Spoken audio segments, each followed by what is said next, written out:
قال الله عز وجل في القرآن المجيد والفرقان الحميد: أعوذ بالله السميع العليم من الشيطان الرجيم. بسم الله الرحمن الرحيم.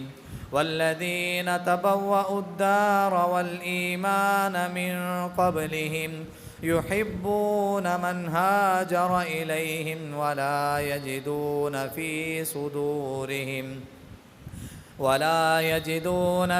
صدورهم حاجة مما أوتوا ويؤثرون على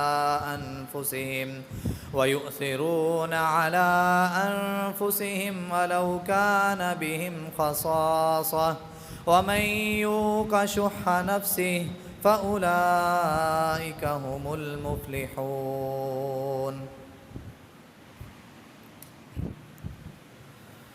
ہر قسم کی حمد و ثنا، بڑائی کے بریائی، رفعت و بلندی اس اللہ احکم الحاکمین کی ذات کے لیے ہے. وہ اللہ جو ہم سب کا خالق ہے، مالک ہے، رازق ہے، داتا ہے، نفع نقصان کا مالک ہے، بگڑیاں بنانے والا ہے، موت و حیات کا مالک ہے، علی کل شیء قدیر ہے. بے شمار لا تعداد انگنت درود و سلام سید الاولین والآخرین، امام مجتبیٰ، امام الرسل، خاتم الانبیاء، آقائے دو جہاں، کائنات کے سردار نبی جناب محمد الرسول اللہ صلی اللہ علیہ وآلہ وسلم کی ذات اقدس کے لیے. صاحبوں اور ساتھیوں، قابل احترام تشریف فرما ماؤں اور بہنوں، اللہ مالک العلام کا بے حد احسان ہے کہ اس اللہ رب العزت نے ہم سب کو مسلمانوں کے گھروں میں پیدا کرنے کے ساتھ ساتھ رسول اللہ صلی اللہ علیہ وآلہ وسلم کی بہترین امت میں شامل کرنے کے ساتھ ساتھ ہم سب کو جمعے کا حق ادا کرنے کے لیے مسجد میں اپنے گھر میں آنے کی توفیق عطا فرمائی. دعا ہے کہ اللہ احکم الحاکمین ہم سب کو حقوق العباد کے ساتھ ساتھ حقوق اللہ کو بھی صحیح معنوں میں ادا کرنے کی توفیق عطا فرمائے. حضرات و سامعین، لوگ حج کی تیاریوں میں مصروف ہیں اور اسی نسبت سے ہم نے مکہ المکرمہ اور مدینہ منورہ کی بات چیت کرنا شروع کی. حرمین شریفین کی شان، ان کی فضیلت، ان کے مرتبے اور مقامات کے حوالے سے قرآن اور حدیث کی روشنی سے ہم نے اپنے سینوں میں ان دونوں کی محبت میں اضافہ کرنے کے لیے اس ٹاپک کو شروع کیا. دعا ہے کہ اللہ احکم الحاکمین ہم سب کو قرآن و حدیث کو سیکھنے اور سکھانے والا بنائے اور بہترین لوگوں میں ہم سب کا شمار فرمائے. اور اس کے ساتھ جہاں پہ رب العالمین نے ہمارے اوپر بے شمار انعامات کی بارشیں کی ہیں، بے شمار احسانات کیے ہیں، بے شمار اس رب کے ہمارے اوپر فضل و کرم ہیں، اس کی عنایتیں ہیں، وہاں پہ رب العالمین ہمارے اوپر ایک احسان یہ کر دے، احسان عظیم یہ کر دے کہ رب العالمین ہم سب کو بار بار اپنے گھر بیت اللہ کی حاضری نصیب فرمائے، ہم سب کو بار بار مدینے کی زیارت نصیب فرمائے، مکہ المکرمہ کی زیارت نصیب فرمائے. حضرات و سامعین، بلا تمہید پچھلا جمعہ اور اس سے پچھلا جمعہ ہم نے مکہ المکرمہ یعنی کہ وہ عظیم جگہ جہاں پہ عمرے اور حج کے مناسکوں کو، ان کے ارکانوں کو ادا کیا جاتا ہے. آج انشاءاللہ الرحمن ہم اس مقام کا ذکر کریں گے، اس مقام کا علم حاصل کریں گے، اس مقام کے سبق کو یاد کریں گے کہ جہاں پہ رب العالمین نے رسول اللہ صلی اللہ علیہ وآلہ وسلم کو ہجرت کرنے کا شرف عطا کیا، ہجرت کرنے کا حکم عطا کیا. میرے اور آپ کے پیر و مرشد جناب محمد صلی اللہ علیہ وآلہ وسلم، نبی علیہ السلام کا نام ہے تو کیا کہتے ہیں؟ صلی اللہ علیہ وسلم. آواز آنی چاہیے. نبی علیہ السلام مکے کی سرزمین پر زندگی گزار رہے ہیں اور ظلم کی انتہا ہو گئی. کافروں نے ظلم کیے، منافقوں نے ظلم کیے اور یہودیوں نے چالیں چلیں. آقا علیہ السلام اور نبی علیہ السلام کے ساتھ چند صحابہ جو تھے وہ کافروں کے ظلم و جبر سے اتنا پریشان ہو گئے، تنگ ہو گئے، آخر کار نبی علیہ السلام کو وہ کہنے پر مجبور ہو گئے کہ اللہ کے نبی صلی اللہ علیہ وسلم بتائیے آخر کب تک ہم ان کے ظلم و ستم کو برداشت کرتے رہیں گے. رسول اللہ صلی اللہ علیہ وسلم اپنے صحابہ اکرام کو، اپنے جانشینوں کو صبر اور صبر کی تلقین ہی کر رہے ہیں، کیونکہ اس وقت تک ابھی لڑنے کا حکم نہیں آیا، جنگ کرنے کا حکم نہیں آیا، کافروں کے ساتھ آنکھوں سے آنکھیں ملانے کا حکم نہیں آیا، ان کے ساتھ پنجہ آزمائی کرنے کا ابھی حکم نہیں آیا. رسول اللہ صلی اللہ علیہ وآلہ وسلم کو آخر کار رب العالمین نے حکم دے دیا کہ اے میرے نبی جناب محمد صلی اللہ علیہ وآلہ وسلم اپنے ساتھیوں کو لیجئے اور آپ خود بھی یہاں سے نکلیے اور آپ مدینہ المنورہ کی سرزمین پر جا کے آباد ہو جائیے۔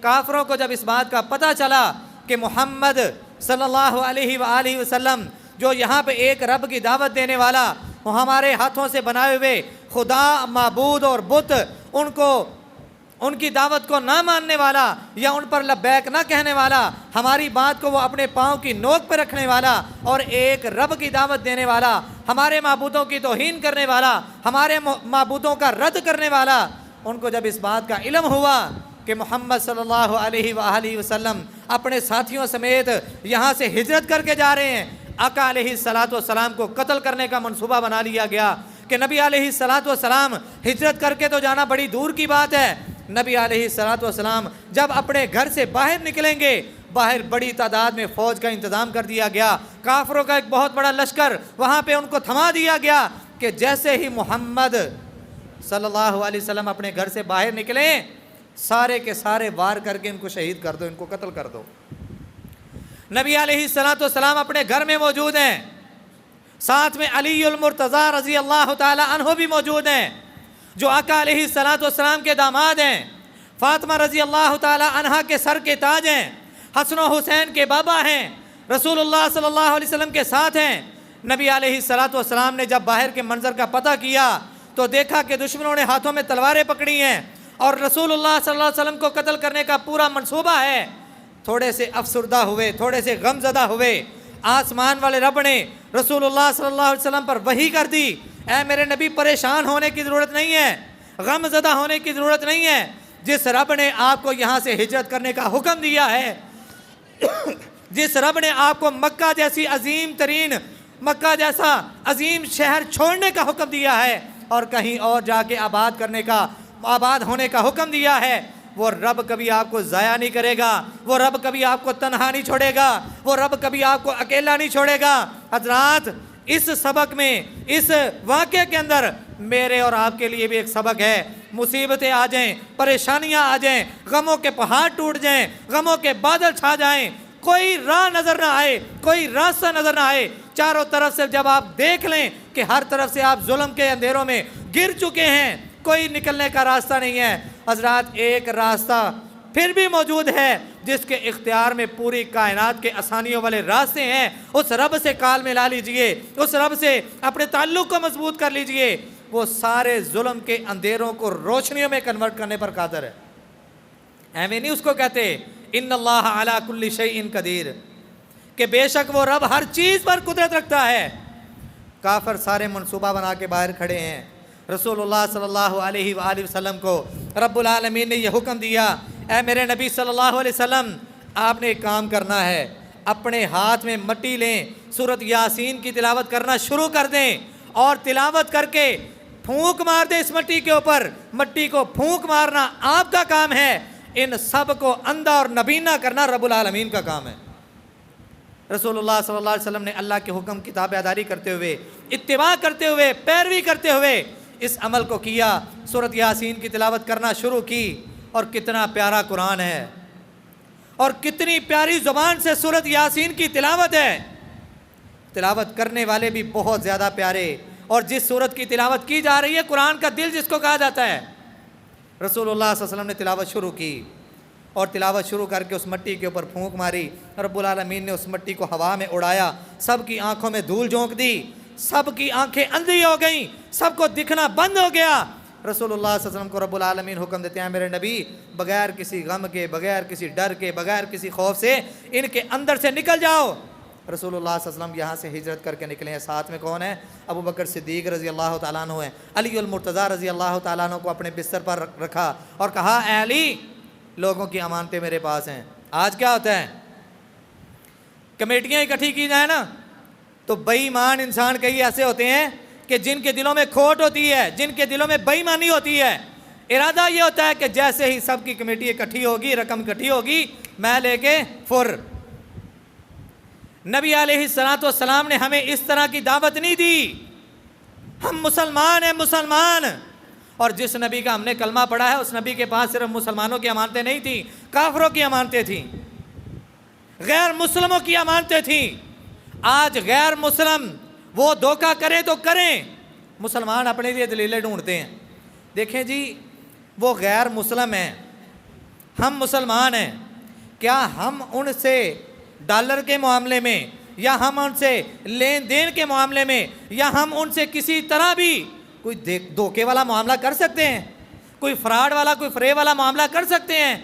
نتیجہ کیا ہے، نیت کیا ہے، ارادہ اور مقصد سنیں کہ ہم ان سے دھوکہ کریں گے، ہم ان سے فراڈ کریں گے، ان کے کفر کو نقصان ملے گا، ہمارے ایمان کو طاقت ملے گی۔ اور ہمارے ایمان کو طاقت نہیں مل رہی، تیری جیب کو طاقت مل رہی ہے، اور تیرا یہ فراڈ، تیرا یہ دھوکہ اور تیرا یہ فریب کر کے تیرا ایمان مضبوط نہیں ہو رہا، اسلام کو کوئی فائدہ نہیں ہو رہا، بلکہ تو اس بات کو شو کروا رہا ہے، اس بات کا ثبوت دے رہا ہے کہ وہ غیر مسلم ہو کے دھوکہ کر رہا ہے، میں اسلام والا ہو کے دھوکہ کر رہا ہوں، تیرے میں اور اس میں کیا فرق رہ گیا؟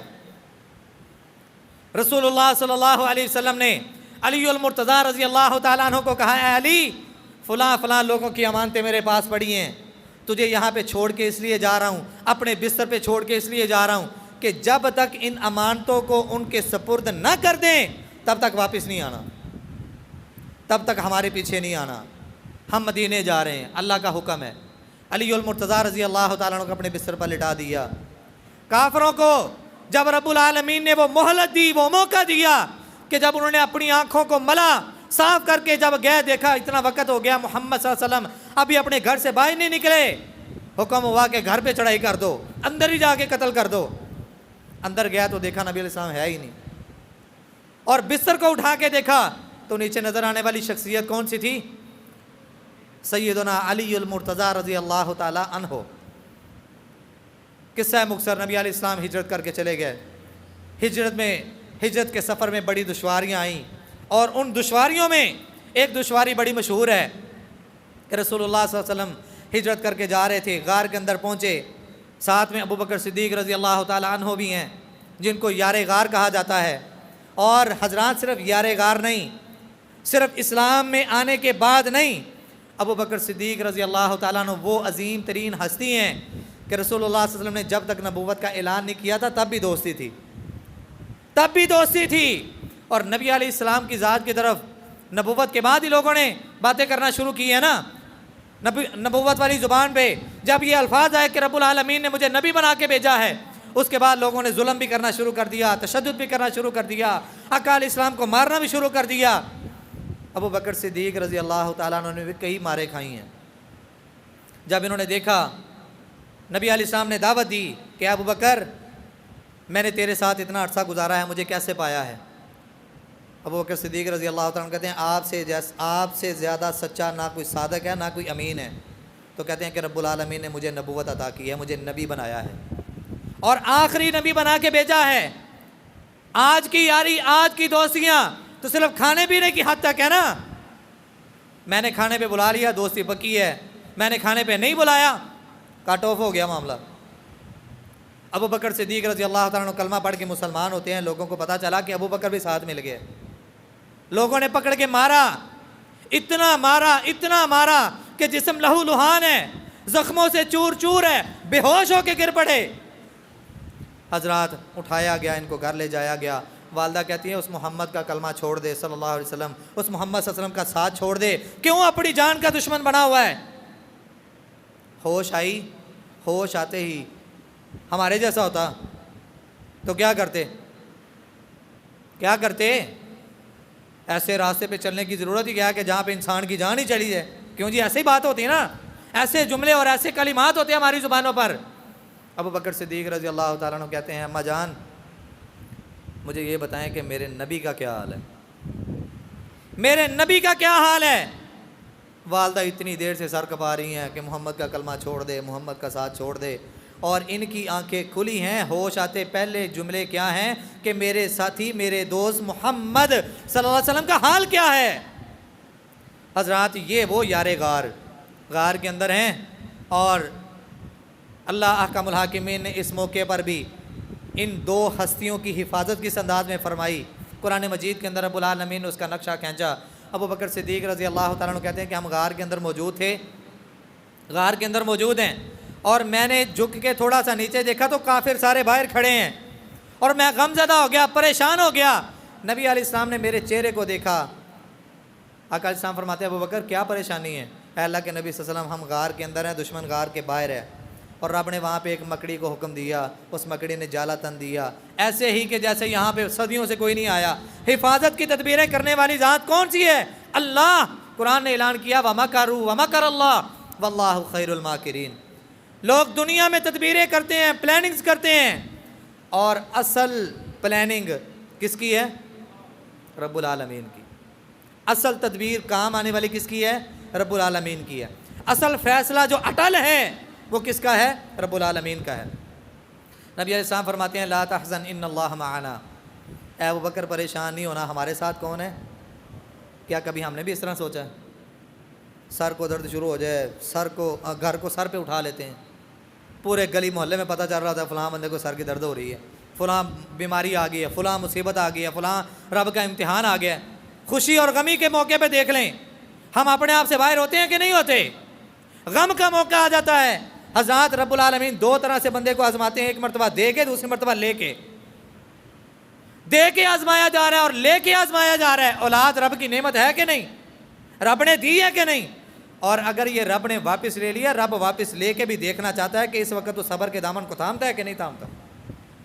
اور اگر تو واہ ویلا کرنا شروع کر دے، آہو زاریاں کرنا شروع کر دے، تیرے اندر پھر غیر مسلموں کے اندر فرق کیا رہ گیا ہے؟ اسلام نے انہی چیزوں سے منع فرمایا۔ رب العالمین نے محمد الرسول اللہ صلی اللہ علیہ وسلم کو ہجرت کا موقع دیا، حکم دیا، آقا علیہ السلام ہجرت کر کے مدینے میں آ گئے، غار میں موجود ہیں، غار حرا میں۔ ابو بکر صدیق رضی اللہ تعالیٰ عنہ ساتھ میں رسول اللہ صلی اللہ علیہ وسلم ہیں، سارے سوراخوں کو بند کر دیا۔ مفسرین بیان کرتے ہیں اور بیان کرنے والے بھی بیان کرتے ہیں کہ ایک سوراخ باقی رہ گیا، اور ابو بکر صدیق رضی اللہ تعالیٰ عنہ وہاں پہ اپنی ایڑی کو رکھ لیا۔ ایک بہت بڑا اژدہا آیا، اس نے آ کے ڈنگ مارا۔ آقا علیہ السلام سو رہے تھے لیکن اپنی ایڑی کو، اپنی ٹانگ کو ہلایا نہیں کہ میرے نبی جاگ نہ جائیں، ان کی آنکھ نہ کھل جائے، ان کے آرام میں خلل نہ آ جائے۔ تکلیف ہوئی، تکلیف کی وجہ سے آنکھوں سے آنسو نکلے، اور وہ آنسو چہرے محمد صلی اللہ علیہ وسلم پر جا کے گرے، جس کی وجہ سے آقا علیہ السلام کی آنکھ کھل گئی۔ پوچھا ابو بکر کیوں روتے ہو؟ واقعہ سنایا سارا۔ نبی علیہ السلام نے اپنا لواب دہن لگایا، اللہ احکم الحاکمین نے اس سام کے زہر کو ختم کر دیا۔ یہ کون سا لواب دہن، یہ کون سا تھوک مبارک جو رب العالمین نے اتنا شفا والا بنایا؟ جو علی کی آنکھوں پر لگ جائے تو اللہ شفا دے دیں، جو ایوب کی ہانڈی میں چلا جائے تو رب العالمین اس میں اتنی برکت عطا کر دیں کہ کئی صحابہ کھانا کھا کے اپنے پیٹ کو بھر لیں، لیکن وہ کھانا ویسے کا ویسا ہی اپنی مقدار میں موجود ہو۔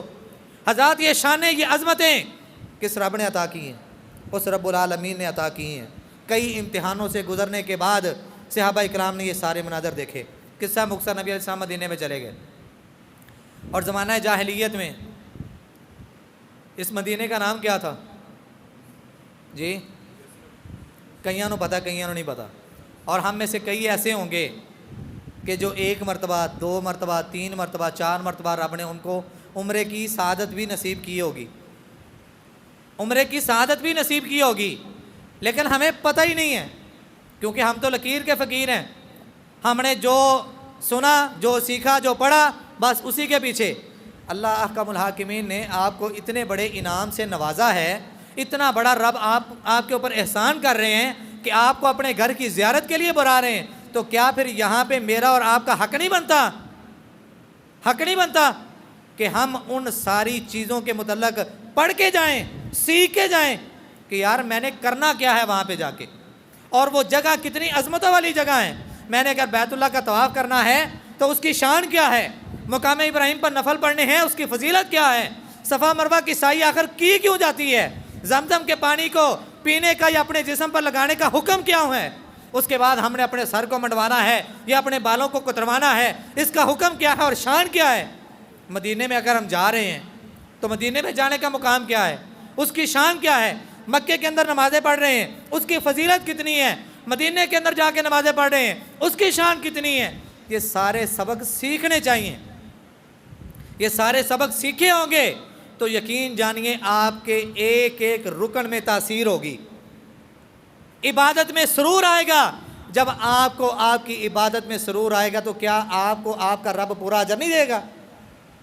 جب آپ کا فوکس ہی عبادت پر نہیں ہے، پتہ ہی نہیں ہے کہ یہاں پہ میں نفل پڑھ رہا ہوں، یہاں پہ میں قیام کر رہا ہوں، یہاں پہ میں طواف کر رہا ہوں، یہاں پہ میں زمزم کو پی رہا ہوں، ان سارے عملوں کا ثواب کیا ہے پتہ ہی نہیں ہے، تو پھر آپ تو وہاں پہ چکر ہی لگانے گئے ہیں، چکر ہی لگانے گئے ہیں، فارمیلٹی پوری کرنے گئے ہیں، اپنے کنبے قبیلے خاندان دوست احباب میں اس بات کو باور کروا، میں عمرہ کر کے آیا ہوں، میں عمرہ کر کے آیا ہوں، بس یہ شو کروانا ہم نے؟ نہیں پیارے بھائی، ہم نے ان کی حقیقتوں کو بھی جاننا ہے۔ اللہ تبارک تعالیٰ نے مجھے وہاں پہ جانے کی توفیق دی، اللہ ہم سب کو بار بار لے کے جائے۔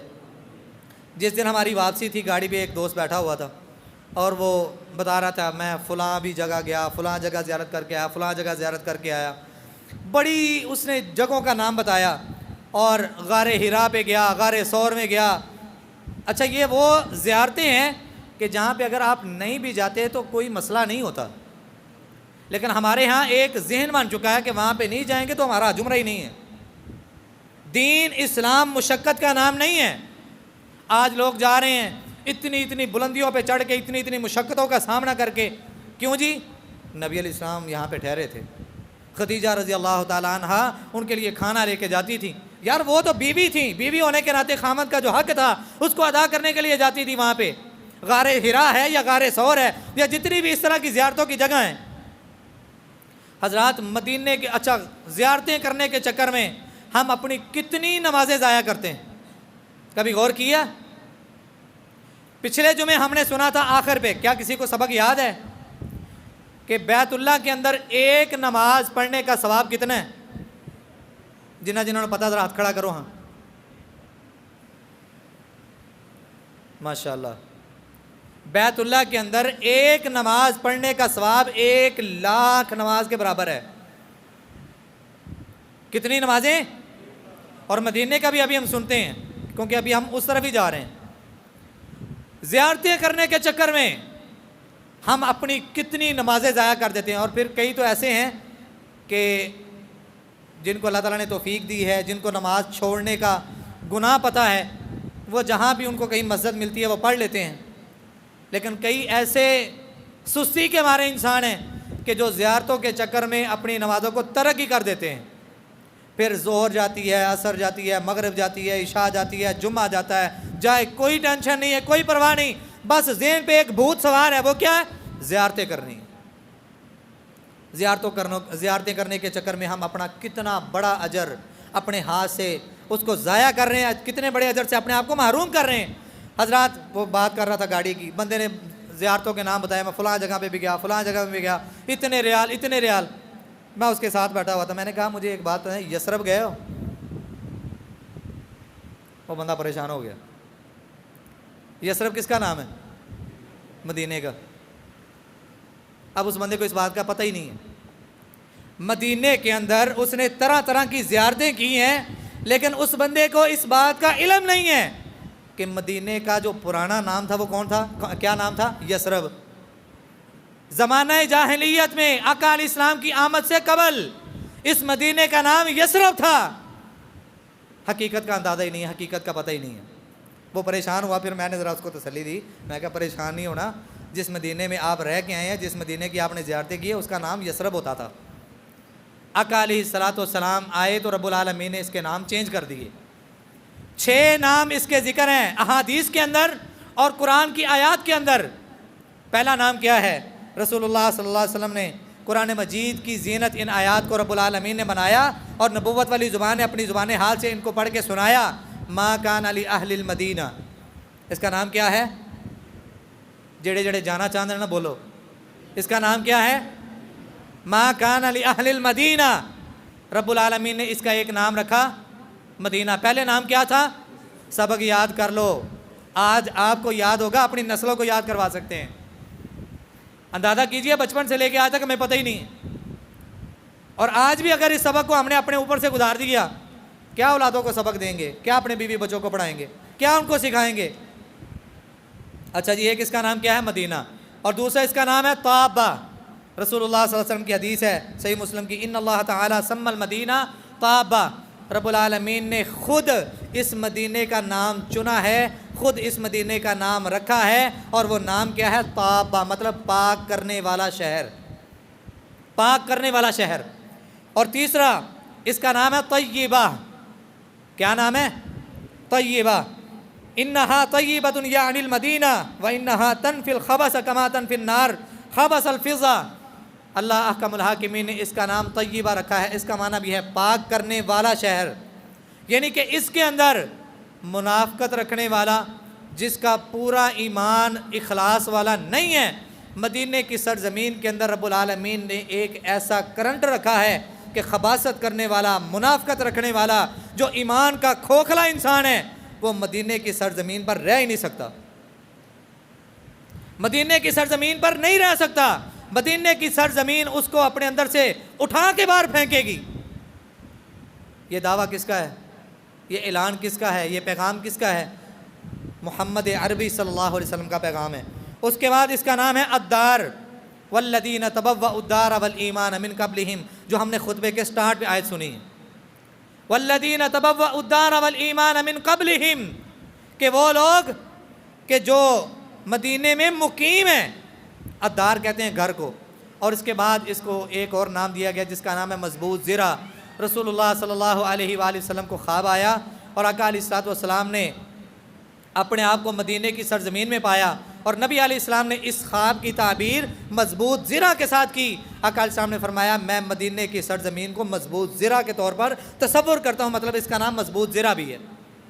حضرات جب نبی علیہ السلام مدینے کی سرزمین پر آ گئے، انصار مہاجرین کن کو کہتے ہیں؟ جو ہجرت کر کے آئے تھے نبی علیہ السلام کے ساتھ، اور انصاری جو آقا علیہ السلام کی آمد سے پہلے چند صحابہ اکرام کو نبی علیہ السلام نے مدینے میں بھیجا تھا، جاؤ وہاں پہ جا کے اسلام کی گراؤنڈ بناؤ، اسلام کی تبلیغ دو، اسلام کی دعوت دو، لوگوں کو کلمہ پڑھاؤ، مسلمان کرو۔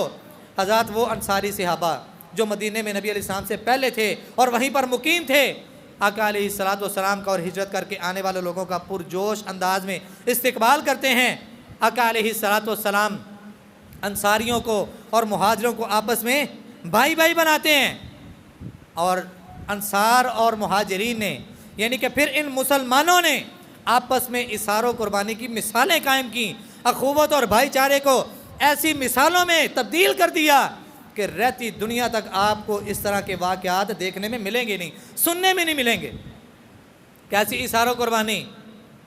انس بن مالک رضی اللہ تعالیٰ عنہ بیان کرتے ہیں، عبد الرحمن بن عوف، بولو تو صحیح ہے، صحابی کا نام ہے تو کیا کہتے ہیں؟ صحابہ سے محبت ہے کہ نہیں؟ جی ستے ستے بول دے پہ ہو، تھکتے نہیں گئے؟ صحابہ کا نام ہے تو کیا کہتے ہیں؟ اور پیارے پیغمبر کا نام ہے تو کیا کہتے ہیں؟ صلی اللہ علیہ وسلم۔ اور صحابیات کا نام ہے تو کیا کہتے ہیں؟ رضی اللہ تعالی عنہا۔ صحابیہ کا نام ہے تو رضی اللہ تعالی عنہا، صحابی کا نام ہے تو رضی اللہ تعالی عنہ، اور پیارے پیغمبر کا نام ہے تو صلی اللہ علیہ وسلم پڑھ کے یہ محبت کا ثبوت ہے۔ عبد الرحمن بن عوف رضی اللہ تعالیٰ عنہ یہ ہجرت کر کے مدینے آئے، اور مدینے کے اندر ایک صحابی ہیں سعد بن ربی رضی اللہ تعالیٰ عنہ، جو مدینے کی سرزمین پر بہت زیادہ مالدار تھے۔ رسول اللہ صلی اللہ علیہ وسلم نے عبد الرحمن بن عوف کو اور سعد بن ربی رضی اللہ تعالی عنہم، ان دونوں کو آپس میں بھائی بھائی بنا دیا۔ مثالیں ہم نے سنی ہے نا کہ صحابہ کرام کو آپس میں بھائی بھائی بنا دیا، انصار کو مہاجر کا، مہاجر کو انصار کا، ان دونوں کو آپس میں بھائی بھائی بنا دیا۔ سعد بن ربی رضی اللہ تعالیٰ عنہ کہتے ہیں، اے عبد الرحمن، رسول اللہ صلی اللہ علیہ وسلم نے آپ کو میرا بھائی بنا دیا ہے، اور مدینے کی سرزمین میں لوگ جانتے ہیں کہ مجھ سے زیادہ مالدار کوئی نہیں ہے۔ میں ایسا کرتا ہوں اپنے مال کے 2 حصے کرتا ہوں۔ حضرات یہ خونی رشتے کی بات نہیں کر رہا، کس کی بات کر رہا ہوں؟ اخوت والا رشتہ، اخوت والا، جس کو جوڑا ہے محمد کریم صلی اللہ علیہ وسلم نے، محمد عربی نے صلی اللہ علیہ وسلم، جوڑنے والی ذات بہت اعلیٰ، اور رشتہ بھی بنایا تو بھائی بھائی کا۔ تو جب رشتہ بن گیا پھر اخوت و اثار و قربانی کی مثالیں صحابہ کرام نے رقم کی۔ آج خونی رشتے، ان کی سوچیں اس طرح کی ہیں کہ کاش کہ میرے بھائی کا مال بھی میرے پاس آ جائے، کسی طرح اس بھائی کے مال کو میں ہڑپ کر لوں۔ حضرات یہ خونی رشتے نہیں ہیں، اخوت اور بھائی چارے کے رشتے ہیں۔ صرف المسلم اخو المسلم، مسلمان مسلمان کا بھائی ہے، اس ناطے سے یہ رشتہ جڑا ہے۔ اور سعد بن ربیع رضی اللہ تعالیٰ عنہ کہتے ہیں عبد الرحمن بن عوف، مدینے کی سرزمین پر مجھ سے زیادہ مالدار کوئی نہیں، میں یہ چاہتا ہوں کہ اپنے مال کے 2 حصے کروں، آدھا مال آپ کو دے دوں، آدھا مال خود رکھ لوں، آپ کی زندگی بھی سکون میں گزرے، میری زندگی بھی سکون میں گزرے۔ صحیح البخاری کی روایت ہے۔ اسی حدیث کے اگلے الفاظوں پر نوٹ کیجئے، غور کیجئے۔ کہتے ہیں کہ میرے ہاں 2 بیویاں ہیں، 2 بیویاں ہیں، دونوں پر نظر ڈال لو، دیکھ لو، ابھی تک پردے کا حکم نہیں آیا، دونوں کو دیکھ لو، ان دونوں میں سے جو تجھے پیاری لگتی ہے میں اس کو طلاق دے دیتا ہوں، آپ اس کے بعد اس سے نکاح کر لینا۔ آفر پیش کر دی، جس طرح مال کو 2 حصے کرنے کی آفر پیش کی تھی۔ عبد الرحمن بن عوف رضی اللہ تعالیٰ عنہ کہتے ہیں اللہ تعالیٰ تیری بیویوں میں، تیری اولاد میں، تیری نسلوں میں، تیرے رزق میں، تیرے کاروبار میں، مال و جان میں برکت عطا کرے۔ نہ تو مجھے تیرے مال کی ضرورت ہے، نہ مجھے تیری بیویوں کی ضرورت ہے، البتہ مجھے بازار کا راستہ بتا دو، میں خود جا کے محنت مزدوری کر کے کمانے والا انسان ہوں۔ حضرات سعد بن ربیع رضی اللہ تعالیٰ عنہ محبت کرنے میں کسر تو نہیں چھوڑی۔ کون اپنی بیویوں کو چھوڑتا ہے؟ کون اپنے مال و متاع کو چھوڑتا ہے؟ اور وہ صحابہ جنہوں نے نبی علیہ السلام سے جب محبت کر لی، ہجرت کا موقع آیا، مال جاتا ہے تو جائے، بیوی جاتی ہے تو جائے، بچے جاتے ہیں تو جائیں، کوئی پرواہ نہیں، ننگے پیر اور جسم پر کپڑے بھی اتنے کہ بمشکل اپنے جسم کو ڈھکا ہوا ہے، پیدل چلتے ہوئے مکے کی سرزمین سے لے کے مدینے کی سرزمین تک آئے۔ کس کی محبت میں؟ اللہ اور اس کے رسول کی محبت میں، تاکہ اسلام بلند ہو جائے، اسلام کو کامیابی مل جائے۔ وہ صحابہ جنہوں نے اتنی قربانیاں پیش کیں، آج ہمیں ان صحابہ کرام کا نام سن کے رضی اللہ تعالیٰ عنہ کہنے میں بھی شرم آتی ہے۔ حضرات ابو ہریرہ رضی اللہ تعالیٰ عنہ، صحیح البخاری کی روایت ہے اور مسلم کے اندر بھی روایت موجود ہے کہ نبی علیہ السلام مدینے میں آئے، آقا علیہ السلام کے پاس کچھ وقفے کے بعد، کچھ وقت کے بعد ایک آدمی آیا، ایک شخص آیا، آ کے کہتا ہے اے محمد صلی اللہ علیہ وسلم، بھوکا ہوں، بھوک لگی ہے، کھانے کی ضرورت ہے۔ نبی علیہ السلام نے اپنی کسی ایک بیوی کے گھر پیغام بھیجا، جواب آیا گھر میں کھانے کے لیے کچھ نہیں ہے۔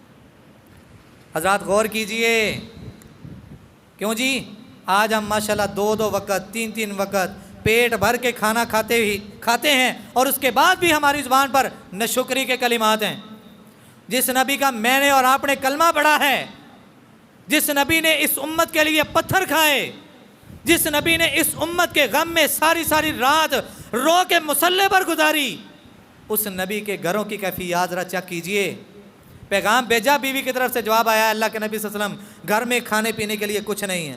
دوسری بیوی کی طرف پیغام بھیجا، تیسری بیوی کی طرف پیغام بھیجا، جواب یہی آیا گھر میں کھانے پینے کے لیے کچھ نہیں ہے۔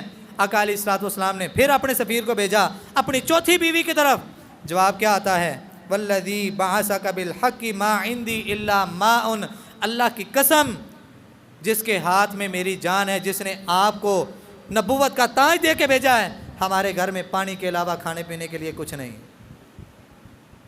نبی علیہ السلام نے ساری بیویوں کے گھر پیغام بھیجا، جواب یہی آیا کہ گھر میں سوائے پانی کے کچھ نہیں ہے، کھانے پینے کی چیز اس کے علاوہ ہے ہی نہیں۔ اب وہ بھوکا انسان اس کو یہ تھوڑی بتا سکتے تھے کہ ہمارے گھر میں کچھ نہیں ہے۔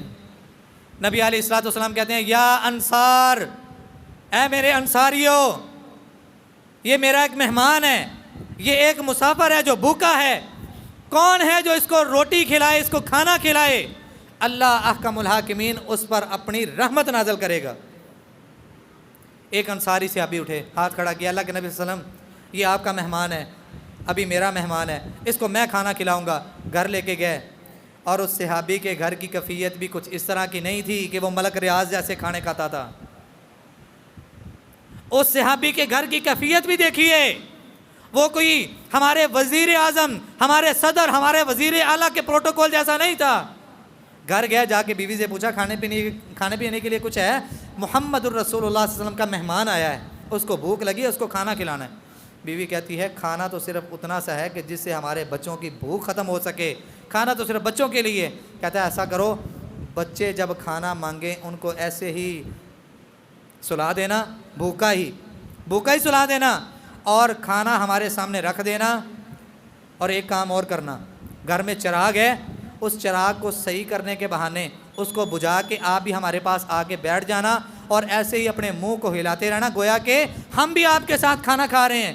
ہم آج رات بھوکے سوئیں گے، ہمارے بچے آج رات بھوکے سوئیں گے، ہمارے نبی صلی اللہ علیہ وسلم کا آیا ہوا مہمان بھوکا نہیں رہنا چاہیے، وہ پیٹ بھر کے کھانا کھا لے، ہم اس کو یہی شو کروائیں گے کہ ہم نے بھی آپ کے ساتھ کھانا کھا لیا۔ حضرات کبھی اپنے قریبی رشتہ داروں کے ساتھ بھی کبھی ہم نے اس طرح کا معاملہ کیا؟ ہمارے اندر سے تو حسد کی آگ ختم نہیں ہوتی، ہم کہتے ہیں مر جائے تو مر جائے، فلاں موقع پہ اس نے میرے ساتھ کیا کیا تھا، آج میں اس کو پانی پلاؤں، آج میں اس کی ضرورتوں میں اس کے کام آ جاؤں۔ ہماری انائی ختم ہونے کا نام نہیں لیتی۔ اور یہ کوئی رشتہ دار نہیں تھا، مسافر تھا، نبی علیہ السلام نے کہا تھا اس کو جو کھانا کھلائے گا اللہ کی رحمت اس پر نازل ہوگی، اس رحمت کو لینے کے لیے اپنے بچوں کو بھوکا سلا لیا، خود بھوک اور پیاس کو، اپنی بیوی کی بھوک اور پیاس کو برداشت کر لیا، لیکن نبی علیہ السلام کے مہمان کو بھوکا نہیں رہنے دیا، کھانا کھلایا۔ صبح ہوئی، رب العالمین نے جبرائیل علیہ السلام کے ذریعے رات کا گزرا ہوا سارا واقعہ محمد الرسول اللہ صلی اللہ علیہ وسلم کو بتا دیا۔ صبح فجر کے بعد نبی علیہ السلام نے اپنے اس صحابی کو بلایا، اور حدیث کے 2-3 مختلف قسم کے الفاظ ہیں، فرمایا او ضاحکا من فلان و فلانا، فلاں بندے نے اور اس کی فلاں عورت نے گزشتہ رات جو عمل کیا ہے، رب العالمین ان سے خوش ہو گیا، رب العالمین ان سے راضی ہو گیا، اور رب نے ان پر رحمت کر دی۔ حضرات مختلف حدیثوں کے الفاظ ہیں، رب کی رحمت لینا کوئی مشکل کام نہیں ہے، رب کی رحمت کو سمیٹنا کوئی مشکل کام نہیں ہے۔ آپ کسی بھی بھوکے کا ساتھ دے دیں، کسی بھوکے کو کھانا کھلا دیں، کسی بے لباس کو لباس پہنا دیں، کسی کے پاؤں میں جوتی نہیں آپ اس کے لیے جوتی کا انتظام کر دیں۔ حضرات یہ آپ اس لیے کر رہے ہیں کہ آپ کا رب آپ سے راضی ہو جائے۔ حضرات ہاں، آپ نے شیخ سعدی رحمۃ اللہ علیہ کا نام سنا ہوگا، ہمارے ٹاپک کے لحاظ سے وہ بات تھوڑی سی بنتی ہے بات کو سمجھانے کے لیے۔ شیخ سعدی رحمۃ اللہ علیہ، ان کی کسی نے دعوت کی، دعوت کھانے کے لیے جا رہے ہیں، اور راستے میں پاؤں میں کنکر چبھا، جوتی نیچے سے ٹوٹی ہوئی ہے، اور وہ ٹوٹے ہوئے راستے سے کنکر آیا، پاؤں کو لگا، تو وہ جوتی کو اتار کے کنکر بھی اتار رہے ہیں، اور ساتھ میں اللہ سے شکوہ کر رہے ہیں کہ اللہ دیکھ تیرے دین کے لیے دن رات ایک کیا ہے، تیرے دین کی تبلیغ کرتا ہوں، نہ دن کو دیکھتا ہوں نہ رات کو دیکھتا ہوں، اللہ حالت یہ ہے کہ پاؤں میں ٹوٹی ہوئی جوتی ہے، اور جوتی بھی اس حالت کی ہے کہ نیچے سے پتھر میرے پاؤں کو زخم کر رہے ہیں، میرے پاؤں زخم سے چور ہو رہے ہیں، اللہ حالت یہ ہے۔ چل رہے ہیں، ساتھ ساتھ یہ بات کر رہے ہیں، آگے جا کے دیکھا ایک بندہ بیٹھا ہوا کہ جس کے دونوں پاؤں ہی نہیں ہیں، فوراً سے ہاتھ جوڑے رب العالمین کے سامنے، اللہ مجھے معاف کر دے، اللہ مجھے معاف کر دے، میں نے جو جانے انجانے میں الفاظ اپنی زبان سے ادا کر لیے، اللہ مجھے معاف کر دے، کم از کم مجھے چلنے کے لیے 2 پاؤں تو دیے ہیں جو اس بندے کے پاس نہیں ہے، بیچارہ معذور ہو کے بیٹھا ہے۔ حضرات جب آپ کی نظریں بلندی کی طرف جائیں گی نا، نقصان کی طرف جا رہے ہیں آپ، وہ فلاں دی ایڈی وڈی بلڈنگ، فلاں دیاں اینیاں گڈیاں، اور جب آپ اپنے سے لو طبقے والے انسان کو دیکھیں گے، جو رب کے احسانات، جو رب کے فضل آپ کے اوپر ہیں، ایک تو آپ ان کا شکریہ بھی ادا کریں گے، ان لوگوں کے حق میں بھی دعا کریں گے کہ جو آپ سے لو طبقے کے ہیں۔ حضرات یہ بات کرنے کا مطلب یہ ہے کہ نبی علیہ السلام مکے کو چھوڑ کے مدینے آئے، مکے کی سرزمین سے لے کر مدینہ آنے تک کسی دشواری سے کم نہیں ہے، تکلیفوں سے کم نہیں ہے۔ نبی علیہ السلام نے بڑی تکلیفوں کا سامنا کیا ہے، بڑی آزمائشوں سے گزر کے مدینہ کی سرزمین پر آ کے آباد ہوئے ہیں، یہاں پہ آ کے لوگوں کو آپس میں بھائی بنایا، انہوں نے اخوت اور بھائی چارے کی مثالیں قائم کی۔ اس کے بعد آگے مدینے کی شان انشاءاللہ آئندہ جمعے ہم تفصیل سے پھر ذکر کریں گے۔ رب العالمین سے دعا ہے کہ اللہ احکم الحاکمین جو سنا ہے، جو سنایا ہے، سب سے پہلے میرے دل میں اور اس کے بعد تمام سامعین کے دل میں حرمین شریفین کی محبت کو بھرپور انداز میں بھر دے، اور ہم سب کو بار بار اپنے گھر بیت اللہ ہے یا مدینہ منورہ ہے ان کی زیارتیں نصیب فرمائے۔ آخر دعوانا ان الحمدللہ رب العالمین۔